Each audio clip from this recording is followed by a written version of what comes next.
Ryan Goodman and Tanguay podcast is brought to you by FanDuel, the exclusive wagering partner of the CLNS Media Network.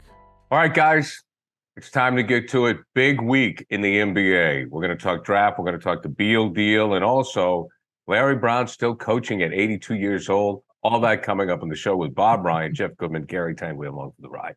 And we are brought to you by FanDuel. Baseball season is in full swing, and there's no better place to get on the action than FanDuel, America's #1 sports book, because right now new customers get a no-sweat first bet up to $1,000. Okay, at the time of the recording of this, breaking news, as they love to say, Bradley Beal is leaving the Wizards, been sent to the Phoenix Suns in exchange for Chris Paul, Landry Shamet, second-round picks, pick swaps, according to Woj and Shams. So this is a done deal. Jeff, let's start with you. Did you think that does this surprise you at all? I mean, it's like they got a ham sandwich for Bradley Beal. You know, I mean, what did they get? You got Chris Paul and his contract that they're going to flip. The Wizards have no use for Chris Paul, and he's got 2 years left at a ton of money. I thought you got a nickel on the dollar for Bradley Beal. I know he's got that no trade clause. I know that that's something that a lot of teams wanted to stay away from. But still, to get this little for Bradley Beal was absolutely baffling. And honestly, I'm disappointed that the Celtics didn't make a legitimate play because they could have given more. Now, again, more is relative because Michael Winger didn't want 3 years left on a Marcus Smart deal for $60 million, right? He's going to be able to flip Chris Paul here. But I still think maybe he could have flipped Marcus Smart's contract. So I don't know. I mean, again, I don't know what went on behind the scenes with these talks. I just feel like, again, the Suns, man, KD, Booker, Beal, they're probably going to have to move Ayton, I think, but who knows? That's a hell of a trio offensively. I'll go right to that one because I agree. Nothing I can add to the Washington thing. I'm confused. You know, there's got to be some reason. I think I'm going to give Michael Winger the benefit of the doubt that he's a smart guy, that he had to do this way, and I'll give him that benefit of the doubt. I'll extend that. Phoenix, that new big three.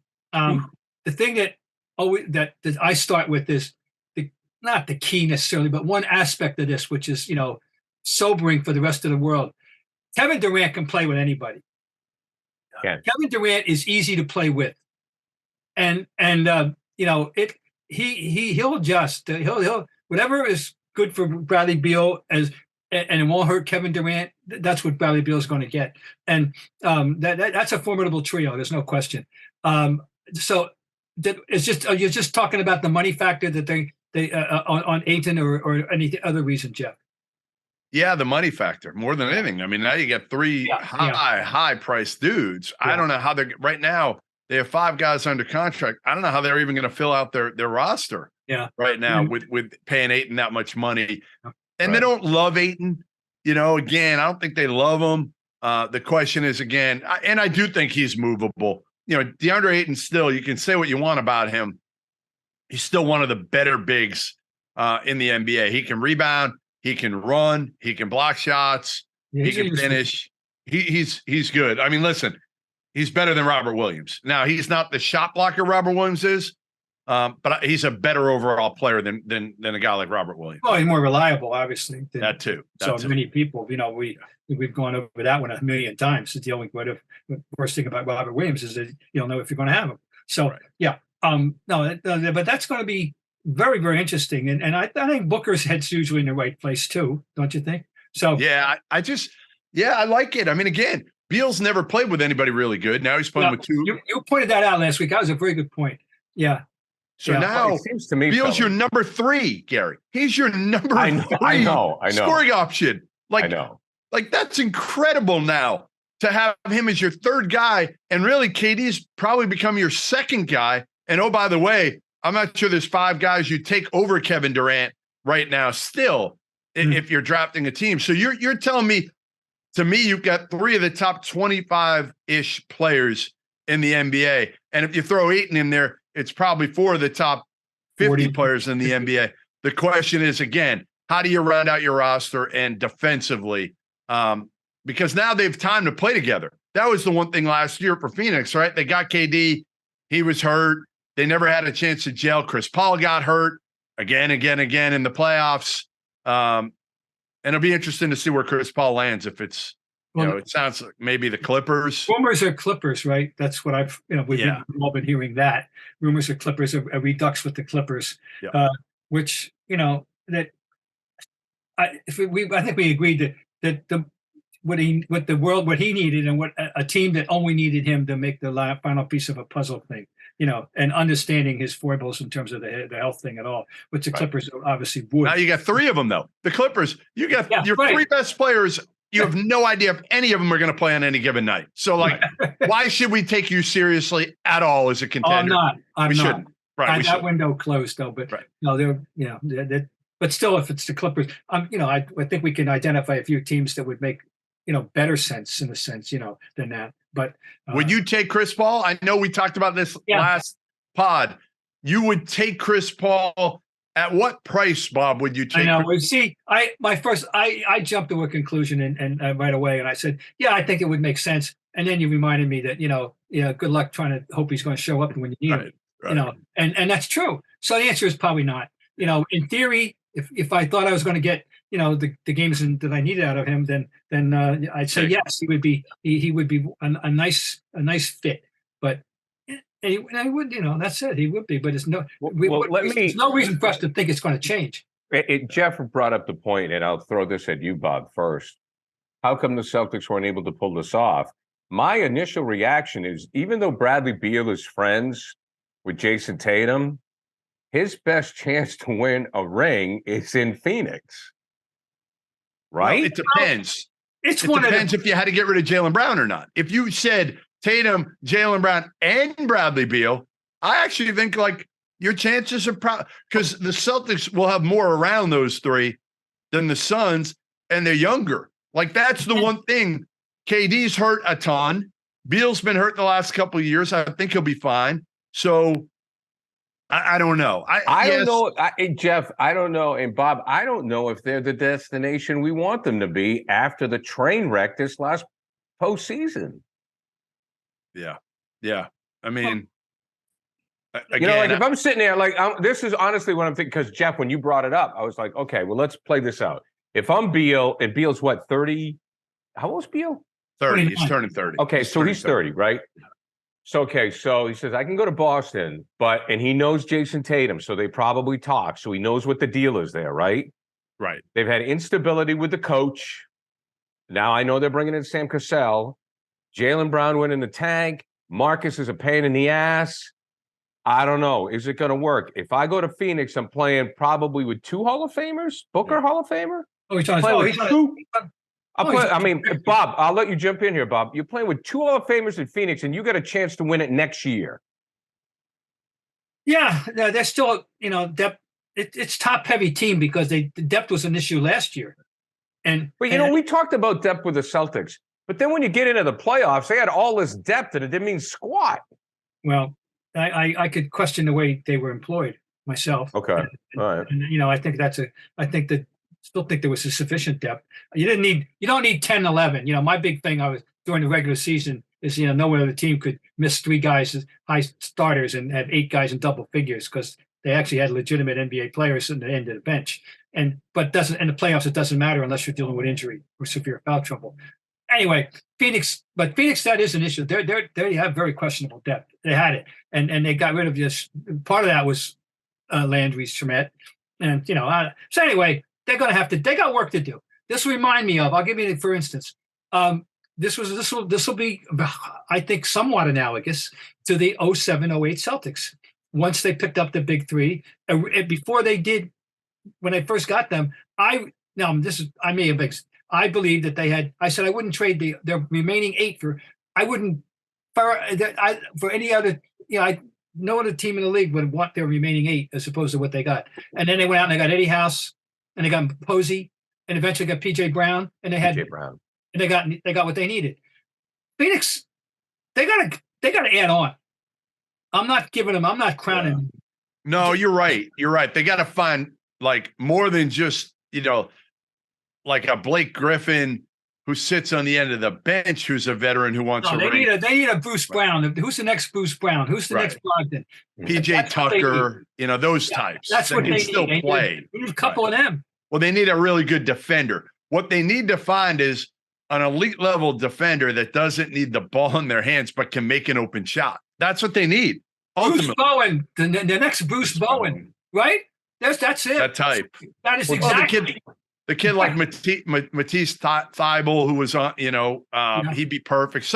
Somebody like that, a wing defender, a big wing defender, who again can just make an open shot because they're going to get him whenever they want. Like those three dudes, whoever's playing with them, they're going to be open every time. Okay, time to take a break from the fellas here to tell you about FanDuel. As baseball is in full swing, and there's no better place to get in on the action than FanDuel, America's #1 sportsbook. Because right now, new customers get a no-sweat first bet up to $1,000. That's up to $1,000 back in bonus bets. If your first bet doesn't win, just go to FanDuel.com/Boston to join today. Hey, taking a look at Major League Baseball right now. How about the O's? How about Baltimore, the Orioles? Finally, they seem to be on a bit of a roll. So don't miss your chance to snag a no-sweat first bet up to $1,000 when you join FanDuel today. Just go to FanDuel.com/Boston to sign up. FanDuel is the official partner of Major League Baseball. Major League Baseball trademarks used with permission. 21 plus and present in Mass. First online real money wager only. $10 deposit required. Refund issued as non-withdrawable bonus bets that expire in 14 days. Restrictions apply. See terms at FanDuel.com/sportsbook. Hope is here. GamblingHelplineMA.org or call 800-327-5050 for 24/7 support. Play it smart from the start. GameSenseMA.com or call 800-GAM-1234. Yeah. Okay, but what do you think of my theory, though, Jeff, about that he looks at the two teams and he goes, and he has some inside information from Tatum, and he just thinks I have a better chance to win in Phoenix, not because of talent, but because of team chemistry. I just don't know if Brad made any offer. I just don't know if Brad was active at all. And again, it had to be, though, don't you think? Well, here's not necessarily. Right. The dilemma Brad's in, too, is you know how this works.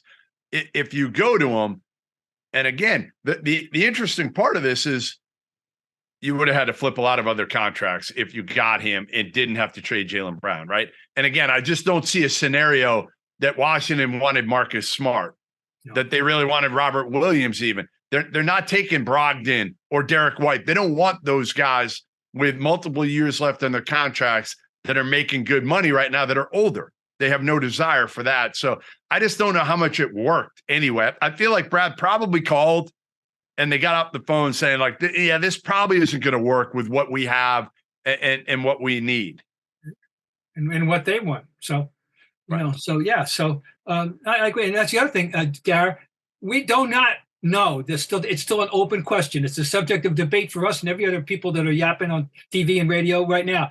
As to what moves, whether they should make a major move or whether they come back with the core group and hope yet again that they'll figure it out, and that's a possibility. There's no guarantee they're going to make a major move, none that I know of. There's no indication. No, there isn't. That's an option, and it's an option that I think most people favor. Most people who care about the team, whether they're media or fans, I think most people, not everybody. But I think a plurality, favor it. But we don't know what they're thinking yet in that regard. Whether they think that, because I maintain that their flaws are all correctable. They are. They're correctable. Most of them. I mean, it's not technical. Once again, it's not technicality. They can play the game. They just damn well better do it better.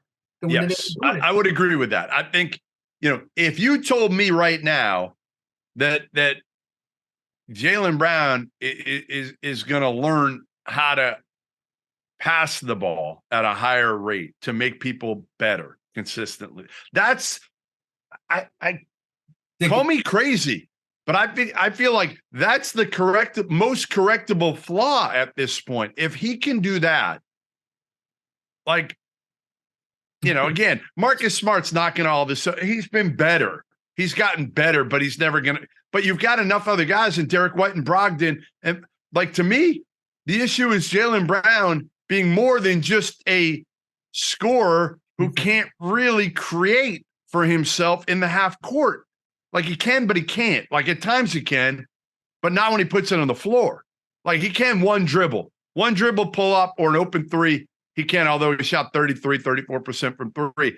I feel like that's still the area that takes them from contender to title. Mm-hmm. Yeah. No, you hate to put it all on him, but it is the number one. You know, if you're listing priorities of things that need to get better and change, you got to start with him. There's no question. I mean, Tatum's consistency, everybody will point to that, right? Everybody will point to that. And I get it, but I do think there's a little, probably too much on him to have to do everything creation-wise.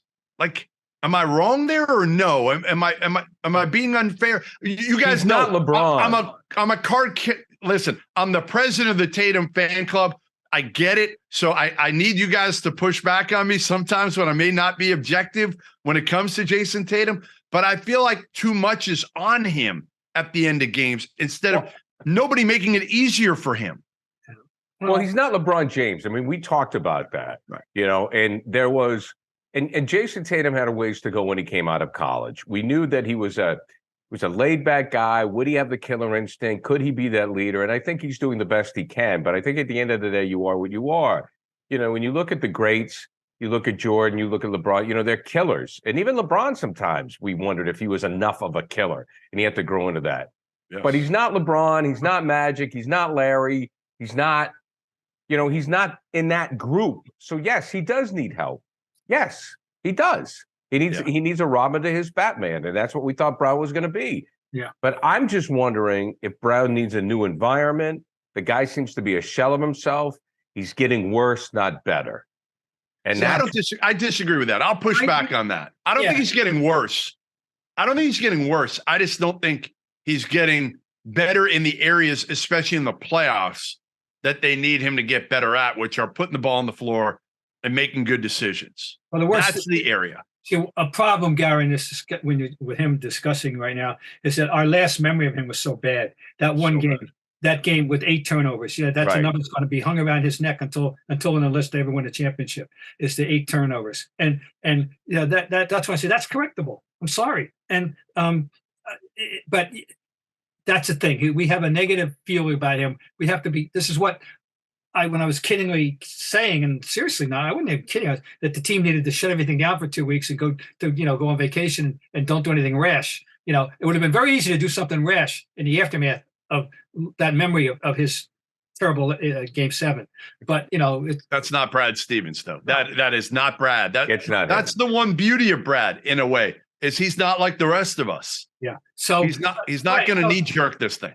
No, right. So anyway, I don't want to overkill. I don't want to be guilty of overkill. I'm burying the guy. The guy averaged 25 points a game. The guy is he's a very useful player. But he's not perfect. And nobody's perfect, but he's not perfect. And it frustrates us because we see, things that we are waiting to see improve. Now we got 2 years worth of damn it, they climb up the mountain, but not all the way. And he's the most obvious target. And so I don't want to get, overdo it. That's all. Okay. Let's get to the draft. The Celtics pick 35th. Jeff, we're not even looking at that, right? I mean, quick fans. So was last year's draft number ones? What's that? Stop 1 million people on the street and ask them who the number 1 pick was last year and find out how many know. Yeah. Well, and it flipped. I mean, the crazy thing of this draft is obviously it's a draft of Victor Wembanyama. We know that. Right.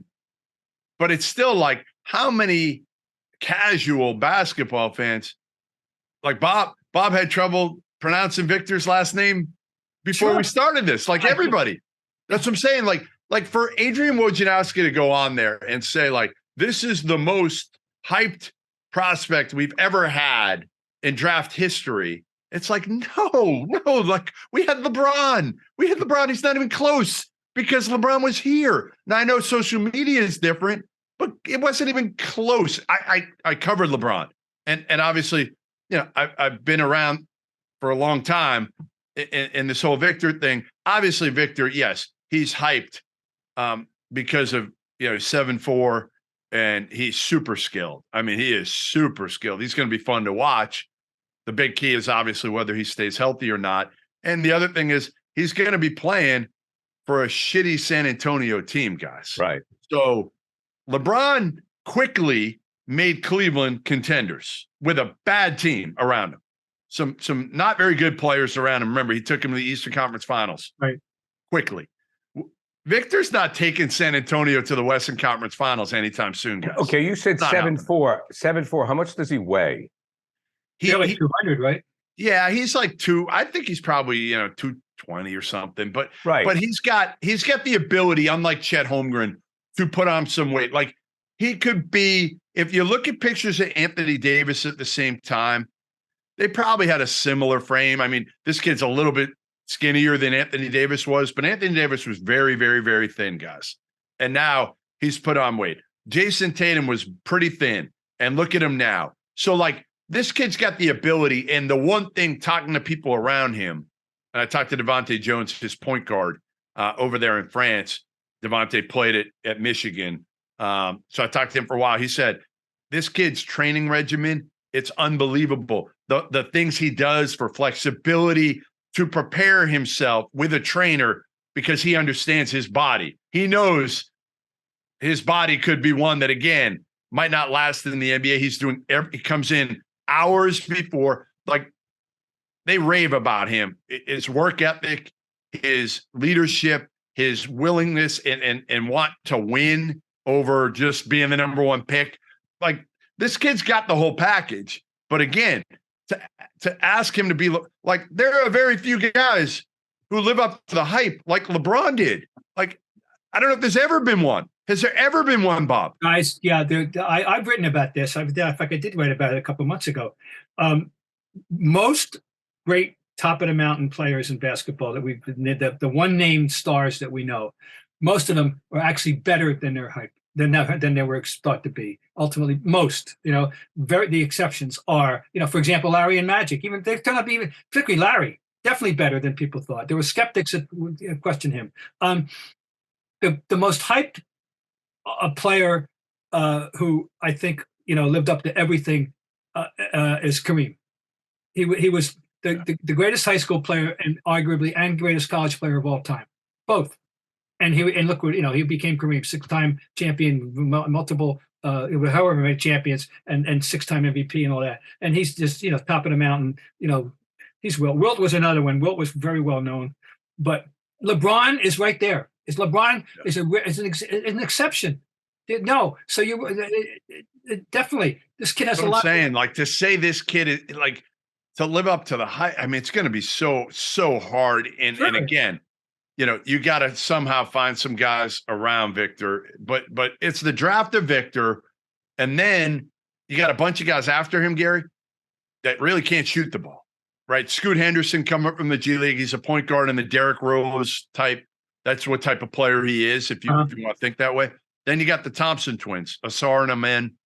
They are 6'7", freak athletes. One's kind of they made him into a point guard. The other's a wing. They can't shoot.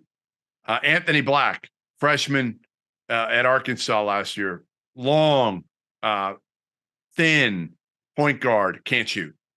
Cam Whitmore, a wing, Villanova freshman, okay shooter, not a very good shooter. So your next like 6 guys in an era in which you need to be able to shoot, can't really shoot right now. So that worries me a little bit. Then you got 2 shooters behind them, Grady Dick, Kansas freshman, 40% from 3, an elite shooter. Like the floor on him will be Kyle Korver. He'll be better than that. He may not be the 45% shooter Kyle Korver was from 3, but I think he can be a 40% three-point shooter. And then you got Jordan Hawkins from UConn, who shoots the absolute shit out of the ball as well. Yeah, but it's still it's going to be a night. Most people are going to go, who? Yeah. I mean, a lot of them because of the G League, because of Scoot. Yeah. Scoot and the Thompsons and Victor. 4 guys, the average fan has never really heard their name before recently. And So it's taken for me. It's I used to really look forward to it, and enjoy it, but I can't get into it obviously the way I Well, was. everyone is so young. yeah, that's You it. know, that's the thing. That's another element. You mentioned Kareem. He had 4 years of college, and he was 22. And LeBron did not. I mean, LeBron was right, boom.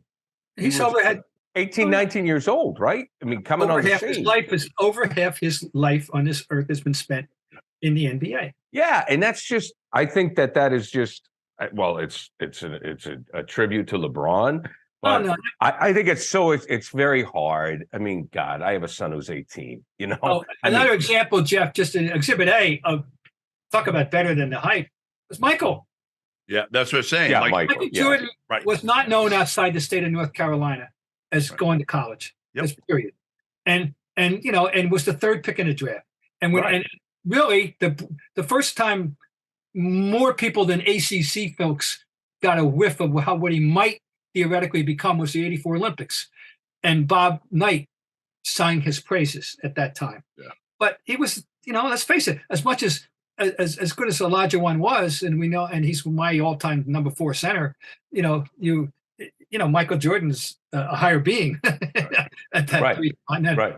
And poor Sam Bowie who got hurt, and that's another Right. story. But anyway. the youth.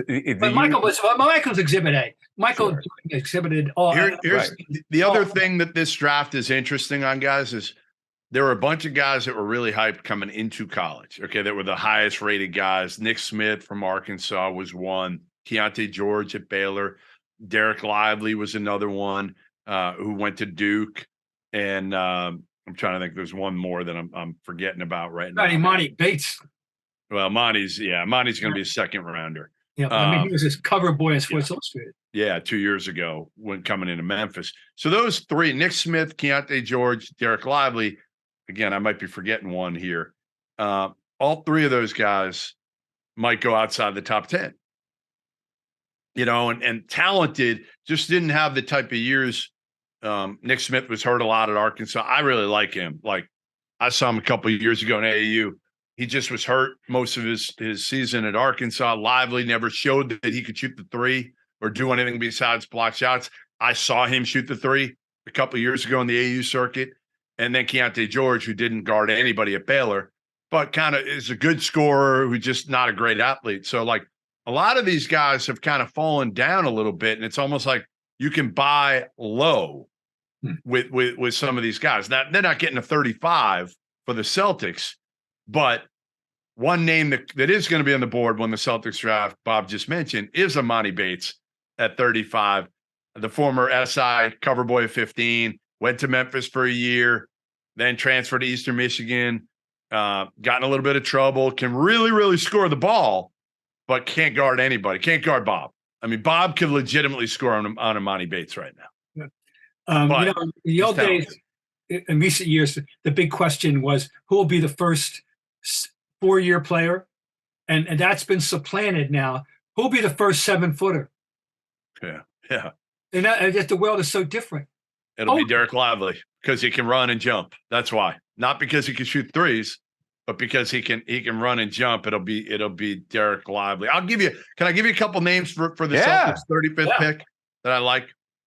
So you guys know this guy too, and it's a little homerism for me because my daughter goes to Indiana, but Trace Jackson Davis at Indiana. Oh yeah, I like him. Who is a athletic, live big man who blocks shots. The big knock on him was he didn't play hard before this past year. He was the second best player in college basketball this year. He'll probably go early in the second round. And with Horford getting older and Big Rob being unavailable a lot, Trace can play some small ball 5. And man, he can run, he can jump, he can put in the floor and get by dudes. He's not your typical 5 man. He's probably more 4 than 5. But these days in the NBA, he's super athletic. Right. The NBA now is so different. You see lineups out there where nobody over 6'7", 6'8", both ways at times, which was unheard of 30 years ago, 20 years ago, 15, even 10 years ago. And that's the way. So, right. So, it's a different, it is a different game. Yeah. And you have to make concessions for that. Yep. Jeff, do So you that's like one. I would say this. You have, like, Trace isn't much of a shooter, but at the 5-man spot, who cares, right? You're fine there. But anybody else you're drafting now, again, please, Brad Stevens, anybody else you draft that's not a 5-man, make sure they can shoot the ball from 3. Like, really shoot it. Right. Like, not kind of shoot it. Make sure they can really shoot the ball from 3, because otherwise they're just not going to fit in your system. Like, there's other guys I like. Love Andre Jackson. UConn, won a national title, could guard anybody. Can't shoot. Like, no, we don't need more average shooters on the Celtics. Need guys that can really, really shoot the hell out of the ball. Now, I don't know who that is necessarily at 35. But again, that, Julian Strother is a guy from Gonzaga, 6'9", 6'8", who can really shoot it. He'd be a role guy. Or you just go with talent and just say, you know what? Julian Phillips is a kid that I really love. A wing, a multi-dimensional wing. Didn't do much at Tennessee as a freshman. Not like can shoot. He's just going to be a G League guy for probably a year and not give you anything. But he can learn also G League play, learn from Tatum as a wing scorer a little bit, and maybe you can flip him or develop him. Okay. Hey, before we wrap, we have someone here that has the authority to speak. Your reaction and thoughts on the Bob Huggins situation, Jeff? Yeah, this is hard for me, Bob. This is really hard because I like Bob Huggins a lot. I really like Bob Huggins Jeff, let's a lot. fill in the background. So Bob Huggins got fired. West Virginia, 69 years old, got fired. Well, he technically resigned to save being fired. Forced to resign. How's that? Forced to resign. Right. The official termination was resignation. He was basically forced. Yeah, we know he was fired. He got pulled over for DUI over the weekend, and he blew like a 0.2. I mean, it was a ridiculous number. Bob's had issues with alcohol throughout his career and life. He also had an issue 6 weeks ago making a homophobic slur on a radio show in Cincinnati. So they gave him another chance. Well, obviously, 6 weeks later to do this, he was gone, and he should have been. Listen, I'm not defending Bob Huggins in any way for his actions. You can't do this, not just for yourself, but obviously you're putting other people's lives at risk. You have a right to feel let down. That's let down. I mean, the guy let his people. A lot of people about him let down. He let players. He let coaches who, by the way, their contracts are going to expire in 2 weeks. Oh. So he let a lot of people down. All right. So having said that, and what a bonehead, stupid decision this was by Bob Huggins, I will say this: he's getting crucified. I'll speak to the positive of Bob Huggins. That everybody you talk to who Bob Huggins has ever coached as a player or as an assistant coach will have nothing but good things to say about Bob Huggins. That he is selfless. He is all about his players and coaches and helping them and holding them accountable. Now, did he hold himself accountable? No, he didn't in this situation.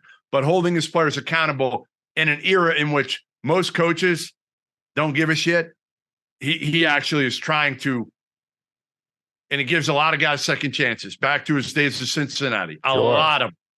So again, I wrestle with this, but I hope Bob Huggins' legacy, which is very, very complicated, is it this at the end of the day? Because he's still a hell of a coach who, again, did it his way. There was no bullshit with Bob Huggins. You knew where you stood with him. Yeah. Well, I will say to anyone listening that I'm very much taken by what Jeff has said. I've only been in his presence a couple of times, and I enjoyed his company in a social circumstance. Yeah. And that I would recommend a column written by John Feinstein that is available to you from the Washington Post. Go check it out. Echoing many of the things that Jeff has said about the guy. Complicated. We're all flawed human beings. We're all complicated. Yeah. This is he's lighting a torch to a legacy and a career. I mean, he's absolutely. It's so sad That's what it is. It's sad, that he has this. It's obviously a serious problem if because it's a scary story with Well, in this day and age, with one of those deals, we're lucky nobody got killed. It's one of those. Well, deals. yeah, I mean, in this day and age with Uber and alternative transportation, I know the DUI thing is you gotta. So, but yeah, you gotta shake your head at that and the slur. But this is one of the fill in the blank 10 greatest coaches, the most noted coaches of our time, maybe one of the 5 most noted coaches of our time. Help me. Did he win a national title at Cincinnati? No. But he should have. If Kenyon Martin didn't get hurt, he would have. Kenyon Martin. If Kenyon Martin doesn't get hurt, they're a prohibitive favorite at 1990. Kenyon Martin. That was it. Yeah. They're a prohibitive favorite that year if Kenyon Martin doesn't get hurt. He went to 2 Final Fours. The last Final Fours. The memory that a lot of people need to Google if they haven't, if they forget, is when Deshaun Butler in the Final Four blew out his knee, and Bob Huggins got right down next on the floor and consoled him and was emotional. And I was told, listen, I talked to somebody who was in the room when Huggins delivered the news that he was going to retire to the players the other day, and they said Huggs broke down. He broke down. I mean, not so much for him. More for, again, letting down, like Bob said, letting down all those players, of which a few of them came to play for him, big-time transfers. They had big-time NIL that was raised by Huggins. The big question in West Virginia now is also, who's next? Who do they hire? Because Huggins was West Virginia. Oh, right. He was. He went to school there. He fit perfectly. Yep. And again, it's the only game in town. So he was so connected to the money people there that they were giving crazy NIL to Jesse Edwards from Syracuse and a kid named Kirk Risa, a point guard from Arizona. And now if they don't hire a Huggins guy, mainly Andy Kennedy, do all these kids leave or hire from within, which I don't think is going to happen. Well, anyway, it's a sad story. We will wrap up on this note that a man that Bob Ryan is very familiar with throughout his career. What did you think when Jeff told you that Larry Brown at 82 years old is going to be an assistant at the University of Washington? I'm not shocked because anything that involves Larry Brown is, in this realm is not shocking to those of us who have any knowledge about him. He just can't stay in, he can't stay in the house. He just got to get out of the house. He can't help himself. Yeah. And it's where he is. You know what? It's kind of charming. Obviously, he's 82 and he loves it.